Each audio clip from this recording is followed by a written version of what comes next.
Hello everyone, back with probably my last Advanced OU replay of the day. It's just a standard match. This one is me versus QWERTYUIO. I'm assuming he just drew his finger across the keyboard when he made that up. But yeah, this is the game. He's going to lead with Crobat. I'm going to lead with Porygon 2.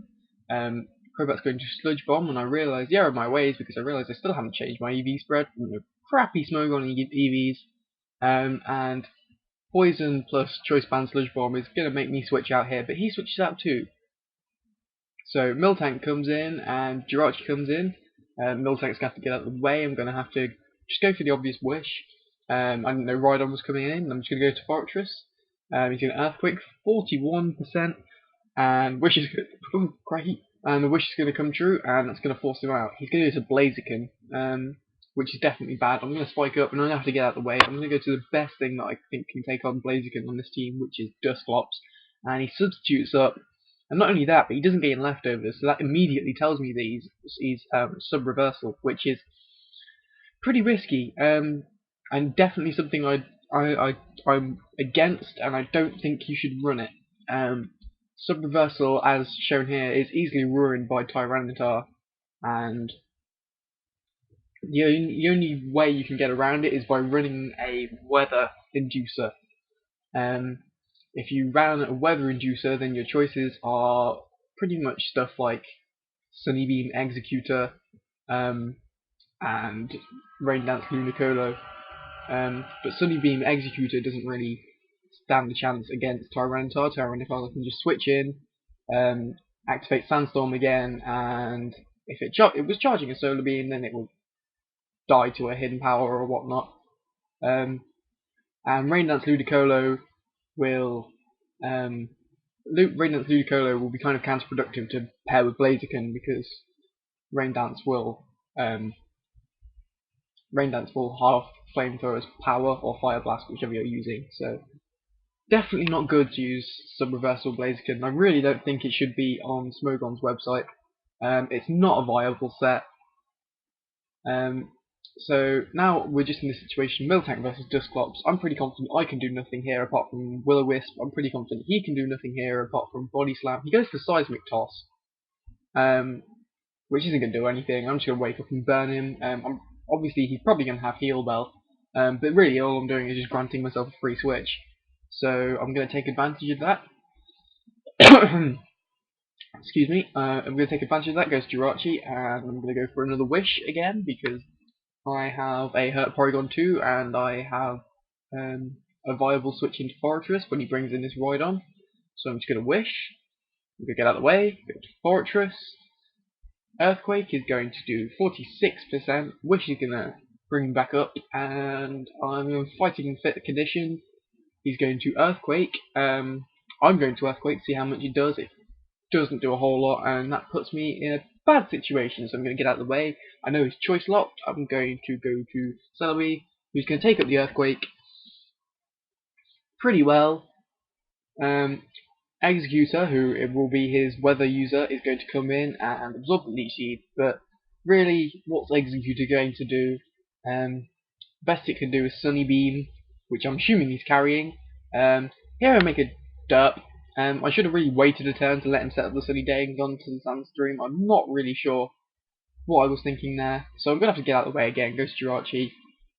It's going to take the obvious Solar Beam, and I'm just going to switch back into Tyranitar, and he can't really do anything, because if he uses Solar Beam, then it'll just end up charging a turn. If he uses Hidden Power Fire, then that won't do much, but he's just going to explode.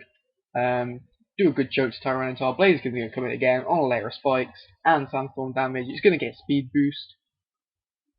And I'm just going to go to Dusclops, really. He's in Blaze range, but he's not even going to bother predicting. I think the Dusclops switch was pretty obvious. Flamethrower would have done a ton there. He's going to go for Flamethrower now. It's going to do 46%. And I'm just going to Shadow Ball him. I think he might have actually had a chance to do something effective there if he'd have gone for Flamethrower on the switch in, but he didn't. And things turned out how they did. He's going to bring in Crobat again. I'm going to switch out Dusclops, save it as fodder. He's going to hit out the ground on the Jirachi switching. I could go to Fortress, but I just want this Crobat gone. I mean, it's not really doing anything, but it's getting switch-ins, and that's annoying. So I'm just going to Psychic it, take it down. In comes Miltank. Jirachi's in KO range for a Seismic Toss, so Jirachi's going to have to get out of the way, and I'm going to go to Fortress. He's going to get out of the way and go to Rhydon. Obviously I can't deal with this very well, so I'm going to have to get out of the way as well. Dusclops is going to come in, take whatever move he decides to use. It turns out to be Earthquake, which is fine by me. I can just go back to Celebi. So now I can just land a Leech Seed or a Psychic or a Heal Bell, whatever I want to do really. I'm going to go for Heal Bell, predicting him to switch out. He instead goes for Earthquake, which is pretty much a waste of a turn. I'm just going to recover off the damage anyway. He goes to Miltank, and I just recover off the damage, like I said. Here a Leech Seed would be the way to go. He's going to obviously Milk Drink. Not sure what his last move is, but we'll wait and see. I'm going to switch out here because Celebi doesn't need Leech Seed recovery, so I'm going to give it to something else. I think Jirachi is a viable candidate here, and he's going to get out of the way, and he can show his last Pokemon, which is Vaporeon. So a Surf would probably KO me right now, but I've got a little trick up my sleeve. In comes Porygon 2, gonna trace the Water Absorb, and Surf is going to heal me back up, which is fantastic. I can now definitely deal with this Vaporeon. He's going to go to Miltank, and I'm going Toxic on the switch in, and it's not going to work out so well because it's going to miss. Seismic Toss would be the obvious move here, so I go to Fortress, and he's going to Toxic, which is odd. But here I just have a free chance to explode. He's going to go for Seismic Toss. It's going to do 28%, and I'm just going to explode. And that's his Miltank down. So it's basically the Vaporeon and the Rhydon. So Ice Beam is the obvious move to make here. He goes for Mega Horn, and it does a hell of a lot actually. And I'm surprised because that means if he had gone for Earthquake, I'd have died, and he might have had a little bit of a chance. But it turns out he didn't go for it, and he went for Mega Horn predicting the Celebi switching, and that works out for me. He's going to Surf into the Celebi. Remember, I didn't trace the Water Absorb on this one. I think I traced Sturdy, or Rockhead. Whatever Rhydon's ability was. It would be Rockhead, wouldn't it? I'm just going to have a Leech Seed on Vaporeon. It shows Ice Beam, which is all well and nice. I'm going to just Psychic it for some damage. Just want to see if he's going to Wish Up. But he's not going to Wish Up. He's going to land a crit from Celebi. And Celebi goes down, but I'm all fine with that. Porygon's going to switch in.